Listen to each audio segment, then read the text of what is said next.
The false god in the prison of illusion. Before memory, before religion, before fear had a name, there was a being ancient beyond measure who looked across silent heavens and declared something that would shape worlds. I am God. And for ages no voice rose against him, no force questioned him, no eye yet opened could see beyond the throne he built. He forged stars from fire. He cast planets into motion. He raised rulers, laws, systems, and sacred cycles. He built order, but not truth. He constructed order from vastness. He shaped a kingdom that looked divine, sounded divine, even moved like divinity itself, yet something essential was missing.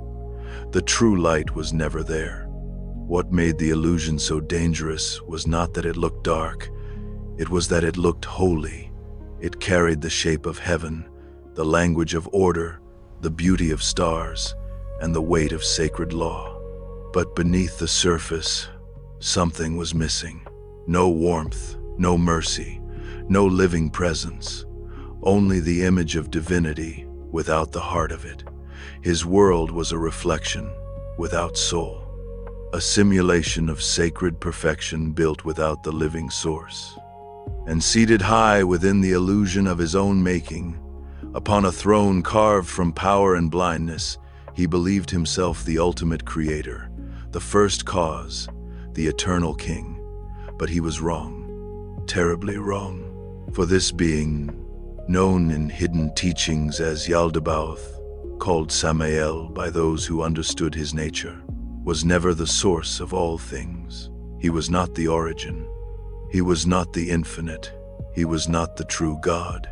He was a shadow born from a mistake, a fractured power born in ignorance, a false ruler who claimed dominion over a world that was never truly his.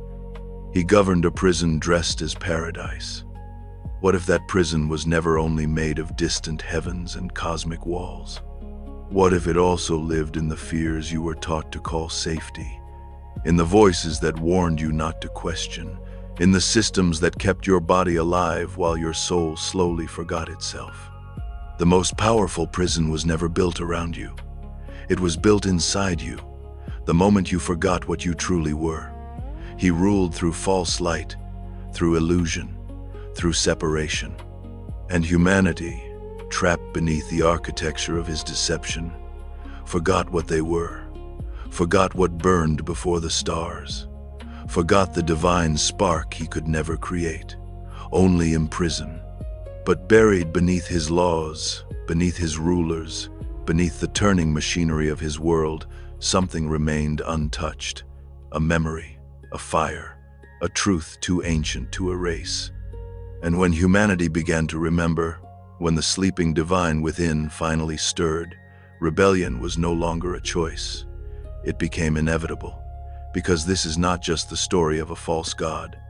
This is the story of hidden truth, stolen identity, and the moment forgotten souls awakened inside a kingdom built on a lie. Part 2. Sophia's Fracture and the Birth of the Demiurge. In the beginning, before stars burned, before time counted itself, before flesh learned pain, there was only fullness, only light, only the pleroma. It was not a place of matter, not a kingdom of distance, not a heaven built from stone or flame.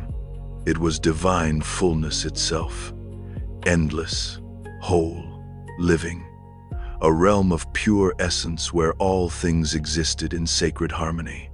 Here dwelled the aeons, eternal emanations of the source, beings not separate from divinity but expressions of it. Each carried a sacred truth, each reflected a divine principle. They did not rule through power, they existed through unity, through balance, through knowing. Among them was Sophia, Aeon of wisdom. She was not evil. She was not fallen in the way fear-based religion would later describe. She was curiosity. She was longing. Her longing was not evil. It was the first sacred hunger to know more. The same hunger that lives in every soul that has ever looked at suffering and asked why. The same fire behind philosophy, grief, art, and prayer. Sophia was the first to question inherited truth, the first to risk fracture for deeper knowing, and in many ways her story became the first reflection of our own. She was the sacred desire to understand the source more deeply. But longing, even divine longing, can become dangerous when severed from balance. And Sophia reached outward alone, without her masculine counterpart, without sacred union. She sought to create from herself something new, something born from wisdom's own depth. And in that moment, wisdom became wounded by its own desire. Not because the desire to know was wrong, but because it moved outside harmony.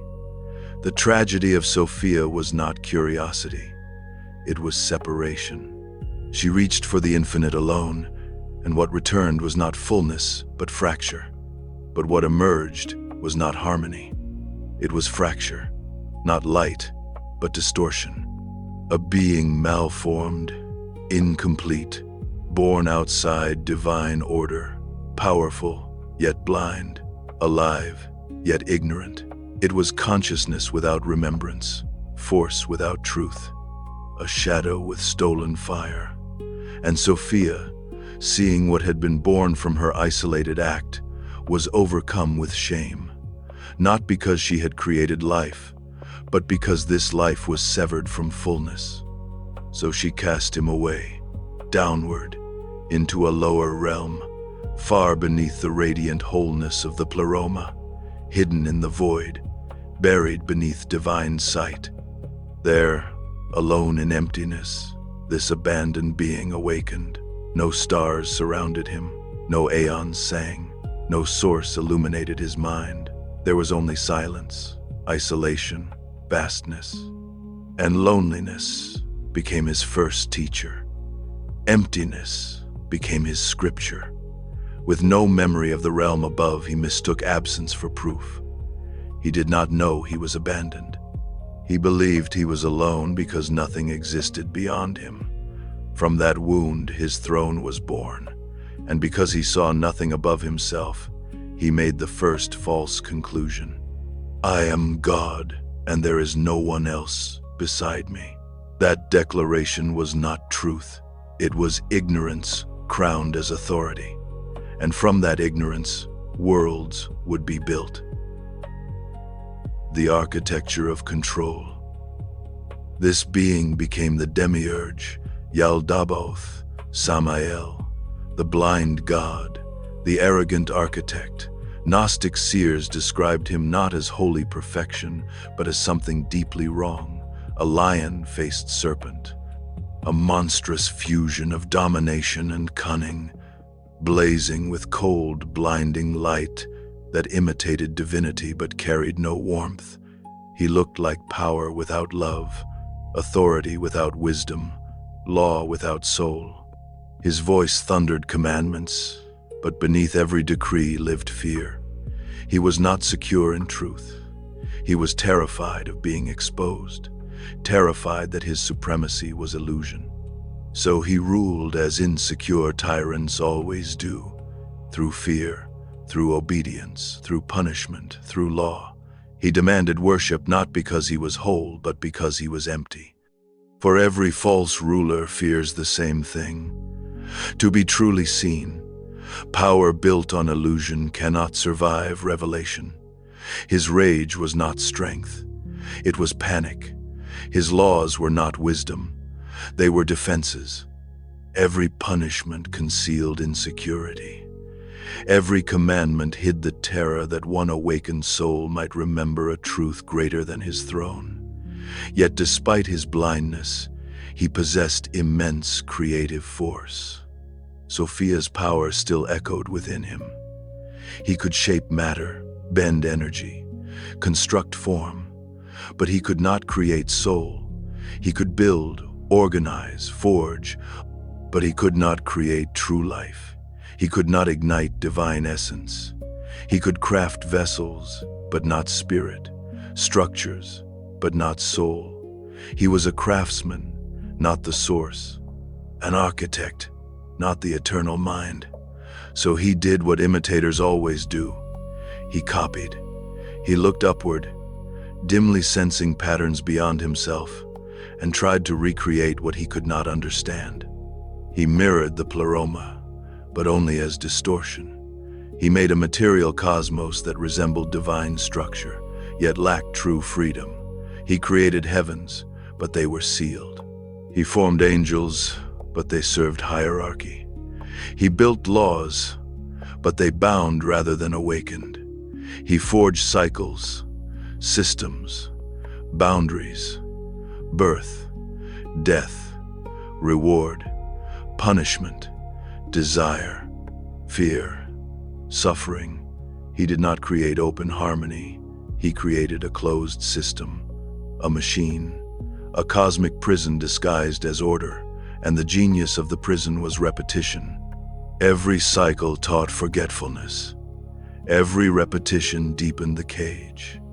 Every birth placed it deeper into flesh. Every fear taught it to cling to the cage. Every desire promised escape, then returned it to hunger. The system did not need to destroy the spark. It only needed to exhaust it. This world became his grand illusion, beautiful enough to seduce, painful enough to control, real enough to trap. And above it all, he sat on a throne within the illusion, proclaiming himself supreme. To maintain this kingdom, he created the archons, rulers, watchers, enforcers, extensions of his insecurity. They were powerful but spiritually hollow, gatekeepers of false heavens, guardians of limitation.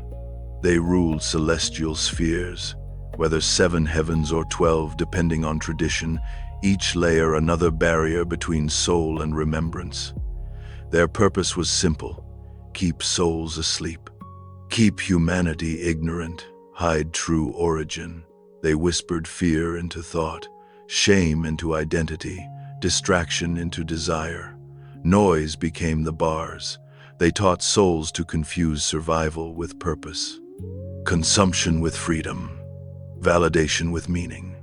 Consumption with freedom, to fear rejection more than falsehood, and to seek validation while abandoning essence.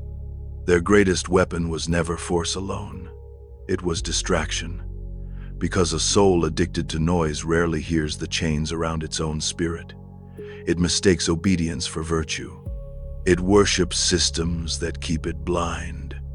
Under archonic rule, the material world became a loop: reincarnation without remembrance, pleasure without fulfillment, punishment without liberation.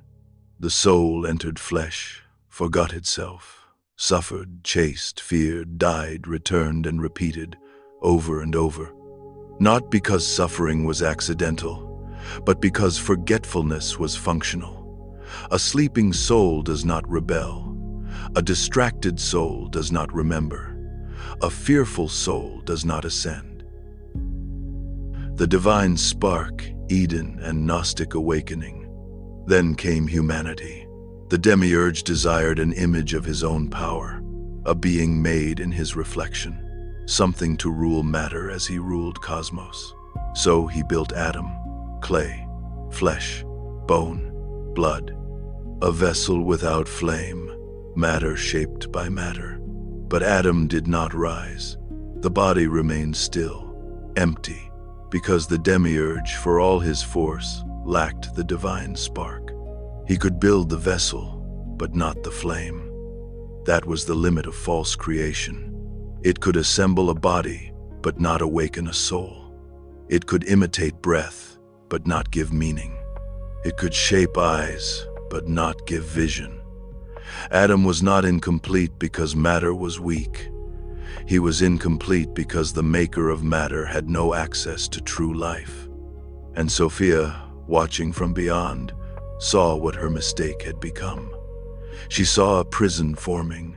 She saw souls that might be trapped forever. Yet wisdom, even wounded wisdom, still carried compassion. So Sophia intervened. She breathed into Adam something the Demiurge could never manufacture: divine spark, a fragment of true light, a living remembrance from beyond the veil. And Adam opened his eyes. He stood. He lived. In that moment, humanity became more than the Demiurge intended. Flesh animated by stolen divinity, matter carrying transcendence, prison infused with escape. And the Demiurge was terrified, because inside Adam burned something foreign to his system, something uncontrollable, something higher. This spark was not corruption, it was rebellion, the first rebellion. Sophia then placed the spark also within Eve, not as afterthought, but as sacred reflection. Together they carried memory hidden beneath form, children of light inside a false god's construct. And then came Eden, perhaps the most misunderstood myth in spiritual history. In Orthodox telling, the serpent deceives. In Gnostic revelation, the serpent awakens. The serpent was not tempter, but messenger, a voice from higher realms, a whisper of gnosis, knowledge not as information, but remembrance. The fruit was never simple disobedience. It was awakening, seeing, recognition. Eve listened first. She reached, she remembered. Adam followed, and their eyes opened, not into sin, but into truth. They saw they were not merely servants of a jealous creator. They were sparks of divine fullness, trapped in the image of a false god. The fall was not humanity's corruption. It was humanity's first awakening. This is why awakening so often feels like loss before it feels like freedom. Because the first truth rarely comforts. It shatters illusion. It breaks false safety. It exiles you from unconscious obedience. But exile from illusion is where liberation begins. And with that awakening, the Demiurge lost absolute control. He could no longer rely on ignorance alone. So deception evolved. Religion became one layer, law another, dogma another, ritual another.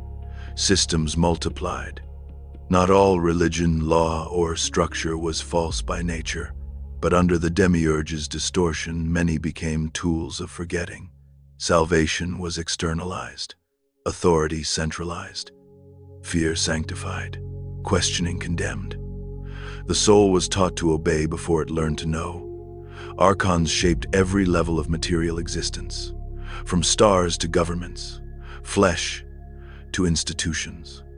Desire to identity. The war was no longer merely cosmic. For most, this war would not appear as myth.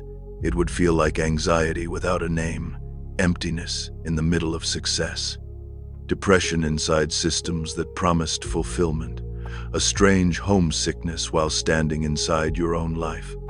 The soul remembers what the mind has forgotten. It became psychological, spiritual, human. A war over memory itself. Because the spark could not be fully extinguished. It whispered, through dreams that felt more real than waking life, through suffering that made people question false comfort, through love that transcended possession, through silence where the noise briefly broke, through that ache inside every human who has ever felt something is wrong here.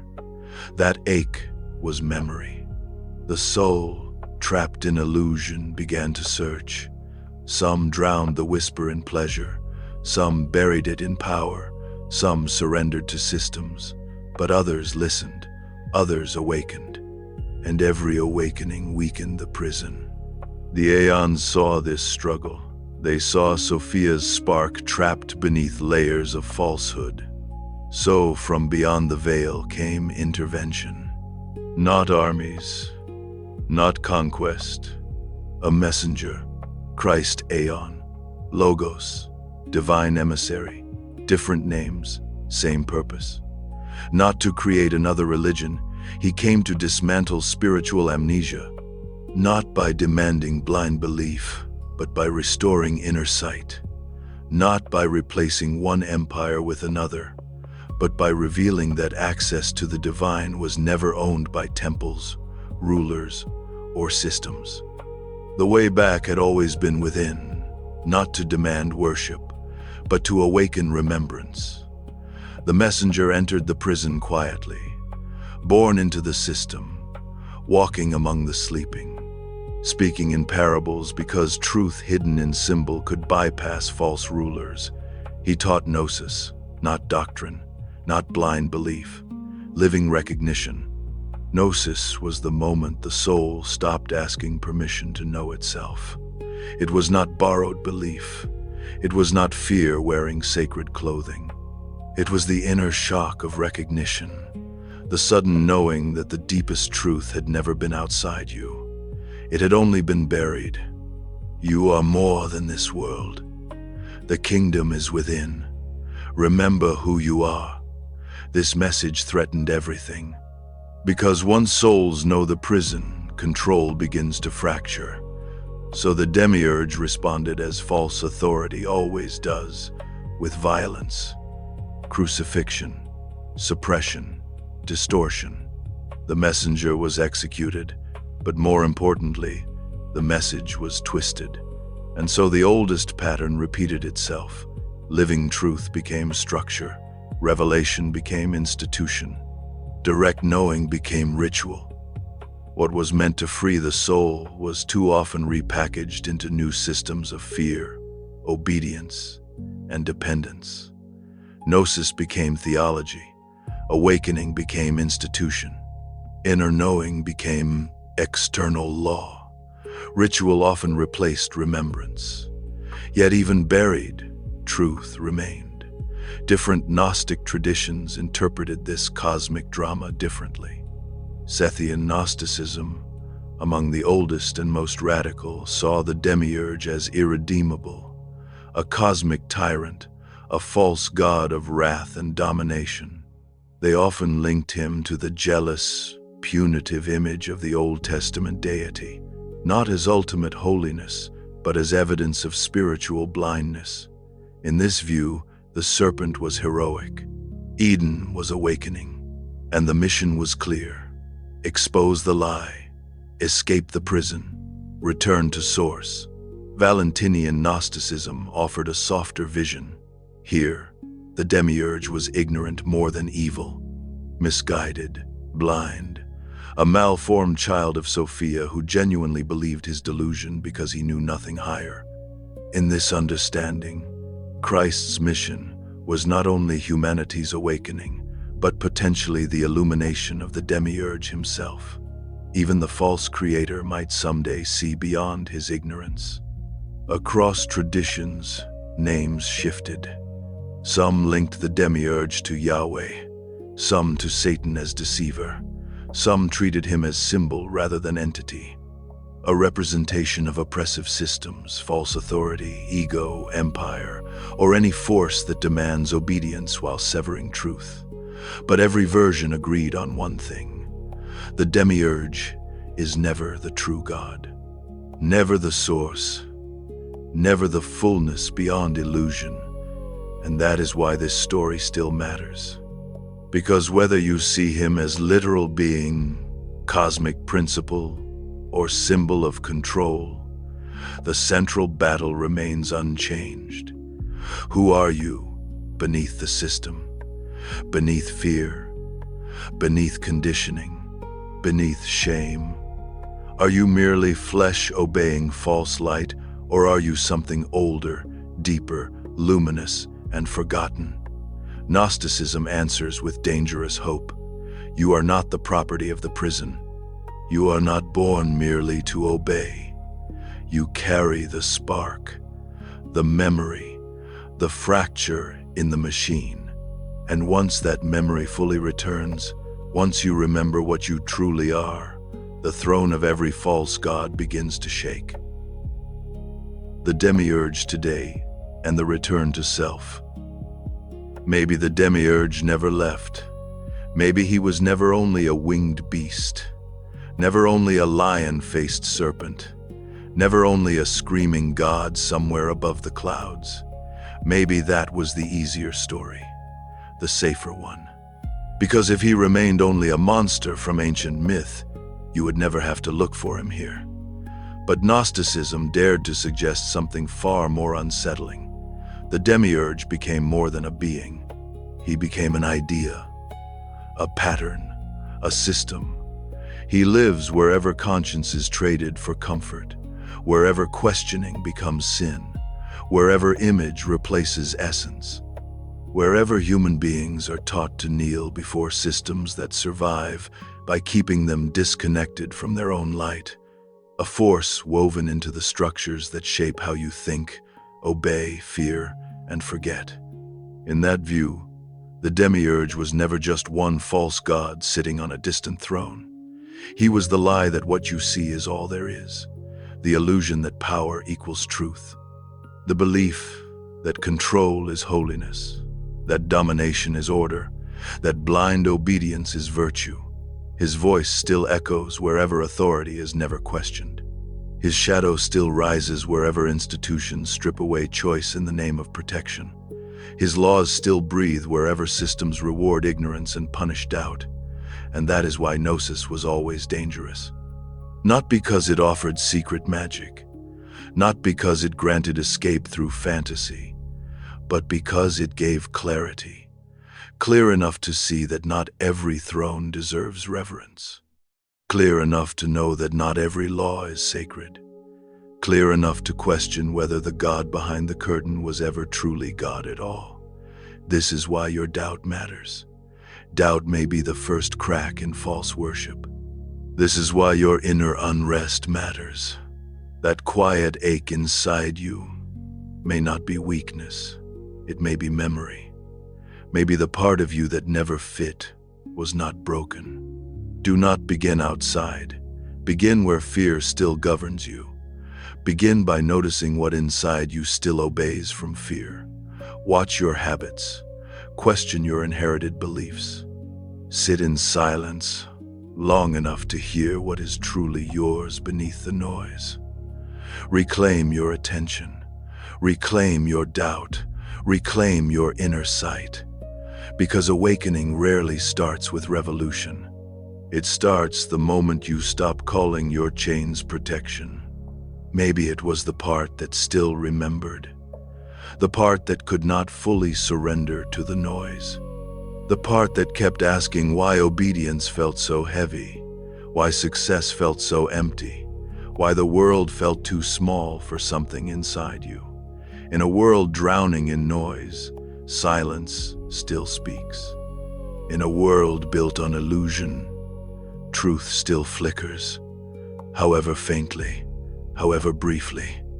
The story of the Demiurge is not merely about ancient cosmology. It is the story of power forgetting where it came from, authority severed from wisdom, creation cut off from source. But the Gnostics never ended in despair, because beneath every system, beneath every fear, beneath every false identity forced upon you, the divine spark still lives, hidden perhaps, buried perhaps, but never destroyed. It waits in every soul. It waits beneath the fear, beneath the programming, beneath the illusion, waiting to remember, waiting to awaken, waiting to rise. And maybe that is the final secret. Perhaps awakening was never about becoming something new. Perhaps it was always about shedding everything false. The collapse of implanted fear, the unraveling of borrowed identity, the return of sight. Not transformation into something foreign, but remembrance of what was always there. The prison was never your true home. The false god was never your true master. And the light within you, no matter how long forgotten, was always meant to find its way back. If this awakened something ancient inside you, protect it. Do not let that spark fall asleep again. Subscribe and keep walking deeper into the hidden truths, forgotten symbols, and spiritual mysteries that systems were never meant to explain. Share this with someone still questioning the walls around them. Sometimes Remembrance begins when one's soul refuses to sleep.